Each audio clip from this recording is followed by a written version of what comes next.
Christmas truce of World War I. World War I, also called the Great War, was one of the deadliest wars in history. The Allies included over 13 countries. The fighting began in August of 1914.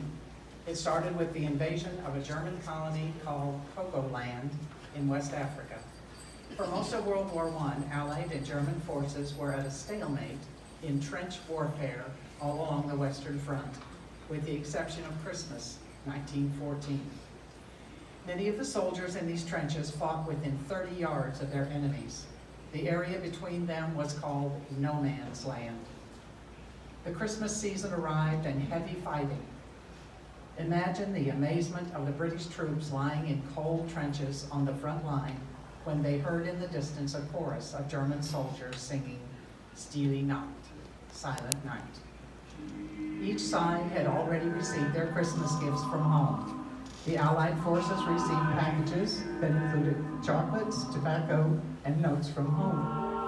Among the gifts German troops received were Christmas trees. The Christmas trees were called Tannenbaums in German.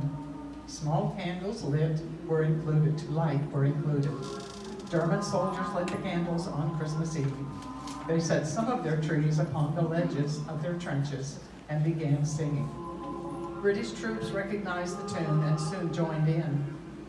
A British Daily Telegraph correspondent wrote that someone from the German line slipped a chocolate cake into one of the British trenches.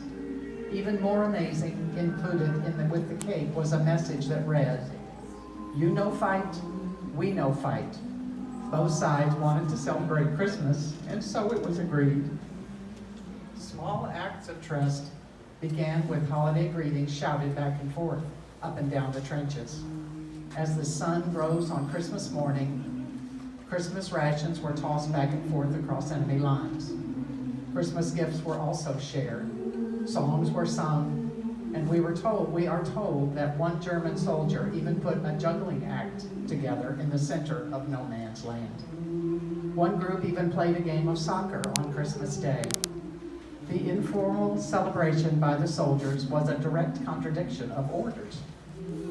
Some of the officers simply looked the other way, while others were very upset at this fraternization with the enemy.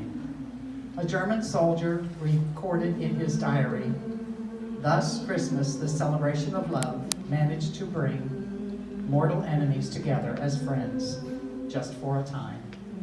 The Christmas truce is considered one of the most unusual events in all of human history.